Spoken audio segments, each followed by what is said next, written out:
A graça e a paz do Senhor Jesus Cristo. Eu sou o Evangelista Mendes, criador do canal bíblico Edificados na Rocha. E hoje estamos aqui para a nossa primeira aula, a nossa aula inaugural, a aula primordial do site, a nossa videoaula bíblica, que tem como tema Conhecendo a Bíblia Sagrada. Bem, para a nossa reflexão, eu trouxe duas perguntas. A primeira, você já leu ou ouviu falar da Bíblia Sagrada? Ou seja, você a conhece? Segunda, você sabe a importância da Bíblia Sagrada para a sua vida e para a humanidade? Se não, vamos descobrir ao longo da nossa videoaula bíblica a importância que ela tem. A Bíblia Sagrada. Ela também é conhecida como Palavra de Deus, Sagradas Escrituras, Bíblia, Livro do Senhor, Livro Sagrado, Oráculos de Deus e a Verdade, dentre outros nomes. O significado do vocábulo Bíblia. Bem, o significado desse vocábulo é coleção de pequenos livros. Ou seja, você tem aqui na tela vários livros. Então você coloca ele em um só. Você pega vários livros e faz em um. Foi o que aconteceu com a Bíblia. Todos os escritos foram juntados para ser somente um livro. Bem, muitas pessoas se encontram aí fora, têm dúvida sobre quem escreveu a Bíblia. Outras já questionam sobre a veracidade da escrita. Dizem, foram homens que escreveram. Eu não acredito. Mas a Bíblia ela foi escrita por cerca de 40 escritores inspirados por Deus. Nada foi de vontade humana. A escrita aconteceu em épocas e lugares diferentes. Levou aproximadamente 1.600 anos para ser escrita.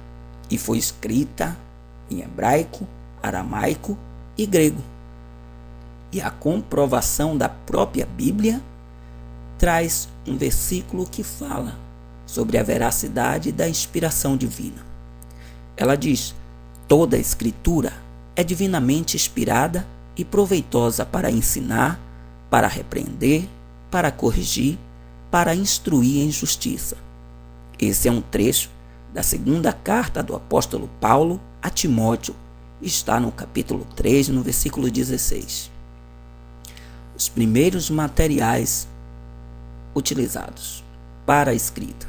Temos tabuinhas de barro e pedras, que é esta aqui. Papiro, que é este aqui. Couro, temos aqui o couro marrom. Pergaminho, que é este. E papel, que é este. Todas essas imagens foram pegas nestes respectivos sites que se encontram logo abaixo da imagem. Evangelista Mendes, atualmente, de que forma encontramos a Bíblia? Bem, encontramos ela escrita, como no caso do papel, digital, de forma digitalizada, pode ser no celular, no iPod, no iPad, no tablet, no próprio computador, áudio em MP3 ou até no pendrive para você tocar em um som no carro, e vídeo para você assistir no seu DVD ou no seu computador. Eu também trago para vocês a composição e divisão da Bíblia. A Bíblia ela é composta por 66 livros e estão assim divididos. Antigo Testamento ou Primeira Aliança, composto por 39 livros. Novo Testamento ou Segunda Aliança, composto por 27 livros. Vale salientar que estes livros se encontram por ordem temática. E aqui eu trago a formação do Antigo Testamento ou Velho Testamento. Temos estes livros que são históricos. Temos os 5 primeiros que são considerados como Pentateuco, foi escrito por Moisés, que é Gênesis, Êxodo, Levítico, Números, Deuteronômio. Temos também Josué, Juízes e Rute. 1 Samuel, 2 Samuel, 1 Reis, 2 Reis, 1 Crônicas, 2 Crônicas. Esdras, Neemias e Esther. Temos também os poéticos: Jó, Salmos, Provérbios, Eclesiastes e Cantares. Já abaixo encontramos livros de profecias, que têm os profetas maiores e os profetas menores. Dentre os profetas maiores estão Isaías, Jeremias, Lamentações e Ezequiel. Os profetas menores: Daniel, Oséias, Joel, Amós, Obadias, Jonas, Miqueias, Naum, Abacuque, Sofonias, Ageu, Zacarias e Malaquias. Esta é a formação do Antigo Testamento. Vamos agora para a formação do Novo Testamento, ou Segunda Aliança. Temos aqui os Evangelhos, que é Mateus, Marcos, Lucas e João. Histórico: no Novo Testamento temos Atos, ou Atos dos Apóstolos. Também temos aqui 13 cartas do apóstolo Paulo, que são Romanos, 1 Coríntios, 2 Coríntios, Gálatas, Efésios, Filipenses, Colossenses, 1 Tessalonicenses, 2 Tessalonicenses, 1 Timóteo, 2 Timóteo, Tito e Filemão. Temos também as outras cartas, que são chamadas de epístolas gerais. São Hebreus, Tiago, 1 Pedro, 2 Pedro, 1 João, 2 João, 3 João e Judas. E para finalizar, o Novo Testamento, temos o livro de profecia, que se chama Apocalipse. E assim, você viu a formação do Antigo e do Novo Testamento. Eu trago também algumas traduções bíblicas. Bem, algumas traduções da Bíblia. Temos primeiro a Septuaginta, a Vulgata Latina e textos receptos. Aqui temos o desenvolvimento delas. Tem a tradução de Almeida, versão Figueiredo, Frei Nazaré, versão revista e corrigida de Almeida, tradução brasileira, versão de Matos Soares, versão revista e atualizada de Almeida, versão dos padres capuchinhos, a Bíblia Viva. Temos também a continuação dessas traduções: a Bíblia na linguagem de hoje, tradução em português corrente, segunda edição da versão revista e atualizada de Almeida, tradução ecumênica da Bíblia, nova tradução na linguagem de hoje, nova versão internacional, tradução da CNBB, Bíblia do Peregrino, quarta edição da versão revista e corrigida de Almeida. Vale salientar que isto até 2009 não foram todas. Existem muito mais traduções. Eu sei que, assim como alguns pesquisadores que existem listados no mundo, 6.900 línguas e dialetos no mundo. Isso é mundial. E a Bíblia ela já foi traduzida para 2.400. E isto é um passo muito importante. É um passo importantíssimo.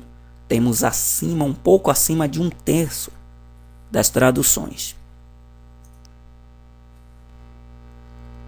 Aí você me pergunta: Evangelista Mendes, existe a Bíblia e dentro dela existe um Antigo e um Novo Testamento. Mas qual o tema central da Bíblia? Bem, o tema central da Bíblia é o Senhor Jesus Cristo. Eu trago aqui para vocês 2 citações do livro de João, que diz: porque Deus amou ao mundo de tal maneira que deu seu Filho unigênito, para que todo aquele que nele crê não pereça, mas tenha a vida eterna. João 3,16. E também trago outra que diz: respondeu-lhe Jesus: eu sou o caminho e a verdade e a vida. Ninguém vem ao Pai senão por mim. João 14:6. Por que o Senhor Jesus Cristo é o tema central da Bíblia? Porque o homem se encontrava numa condição pecaminosa e precisava ser salvo. Então Deus envia o seu único filho para que ele pague o preço do pecado humano e para que a humanidade tenha de volta o relacionamento com Deus. E esse relacionamento, ele só é possível através do Senhor Jesus Cristo. Evangelista Mendes, que significado a Bíblia tem para os cristãos? Bem, nós concordamos que é a revelação de Deus à humanidade, porque nela encontramos a orientação de Deus para a nossa vida. E aí você me pergunta, para que serve a Bíblia? Paulo responde assim como o salmista: toda escritura é divinamente inspirada e proveitosa para ensinar, para repreender, para corrigir, para instruir em justiça, para que o homem de Deus seja perfeito e perfeitamente preparado para toda boa obra. Então, a palavra de Deus, ou a Bíblia Sagrada, serve justamente para preparar o homem de Deus para a obra de Deus. E o salmista diz: lâmpada para os meus pés é a tua palavra e luz para o meu caminho. Como o mundo se encontra em trevas, precisamos da palavra para saber como devemos caminhar nesta terra. O que a Bíblia representava para muitos no Antigo Testamento, evangelista Mendes? Bem, aqui eu respondo com 4 versículos. Primeiro, toda a palavra de Deus é pura. Ela é um escudo para os que nele confiam. Ela está dizendo que a palavra é um escudo. Segundo, assim será. A palavra que sair da minha boca, ela não voltará para mim vazia. Antes fará o que me apraz e prosperará naquilo para que a enviei. A palavra de Deus é cumpridora da vontade de Deus. Terceiro, lâmpada para os meus pés é a tua palavra e luz para o meu caminho. Quando você está no escuro, que você anda do escuro, você precisa de luz para saber onde está pisando. E a palavra de Deus, ela serve como luz para nos orientar na caminhada como um cristão. Quarto, seca-se a erva e murcha a flor, mas a palavra de nosso Deus subsiste eternamente. A palavra de Deus, ela vai ser sempre eterna. Ela será, ela foi, ela não acaba. Ela é a revelação do amor de Deus para com a humanidade. Evangelista Mendes, o que a Bíblia representava para muitos do Novo Testamento? Eu respondo com 4 versículos. Primeiro, porque a palavra de Deus é viva e eficaz, e mais cortante do que qualquer espada de 2 gumes, e penetra até a divisão de alma e espírito, e de juntas e medulas, e é apta para discernir os pensamentos e intenções do coração. Hebreus 4:12. Segunda, santifica-os na verdade. A tua palavra é a verdade. João 17:17. Número 3. Porque toda a carne é como a erva, e toda a sua glória como a flor da erva. Secou-se a erva e caiu a sua flor, mas a palavra do Senhor permanece para sempre. E esta é a palavra que vos foi evangelizada. 1 Pedro 1, 24 e 25. 4. Procura apresentar-te a Deus aprovado, como obreiro que não tem de que se envergonhar, que maneja bem a palavra da verdade. 2 Timóteo 2,15. Então, para muitos no Novo Testamento, a Bíblia representava justamente isso. Ela é viva e eficaz. Ela santifica. Ela permanece para sempre. E eu tenho que conhecê-la para me apresentar diante de Deus aprovado. Trouxe algumas curiosidades bíblicas, ou seja, curiosidades sobre a Bíblia. A Bíblia ela foi escrita na íntegra. Não houve capítulos nem versículos antes. Isso aconteceu posteriormente. Mas foi necessário que isso se fizesse para melhor compreensão da humanidade. Então eu trago aqui as curiosidades. Antigo Testamento eu tenho 929 capítulos e 23.214 versículos. Capítulo é um número grande, versículo é um número pequeno. Novo Testamento, 260 capítulos e 7.959 versículos. O maior capítulo da Bíblia se encontra em Salmos 119. O menor se encontra em Salmos 117. O maior versículo está 8:9. E o menor versículo depende da tradução. Na tradução brasileira, Êxodo 20:13, Lucas 20:30. Na Almeida Revista e Atualizada, Jó 3:2. Evangelista Mendes, como ler a Bíblia? Bem, como a Bíblia é um livro espiritual, não é como outro livro qualquer que pegamos na estante de uma livraria, se faz necessário orar antes. Antes da leitura, ore pedindo ao Senhor Jesus Cristo para entendê-la. Você precisa compreender para você saber como deve proceder nesta vida. E a minha sugestão é: comece pelo Novo Testamento ou Segunda Aliança, de preferência pelo Evangelho de Lucas. Advertência do evangelista Mendes. Deus nos deu a Bíblia Sagrada para que pratiquemos o que é bom, para termos um relacionamento com Ele e evitarmos o que é mal. Portanto, a leitura sem observância e prática da vontade de Deus é completamente sem valia. Se você teve alguma dúvida sobre a aula, envie uma mensagem para o e-mail abaixo: evangelistamendes.7@gmail.com. Eu quero agradecer primeiramente a Deus por esta aula e agradecer aos meus irmãos em Cristo e os nossos familiares, e também a você que foi ouvinte atento, você que foi participativo e busca aprender mais da palavra de Deus. E agora, eu gostaria que você desse atenção a isto. Se você gostou desta videoaula bíblica, compartilhe com outras pessoas e assista a próxima.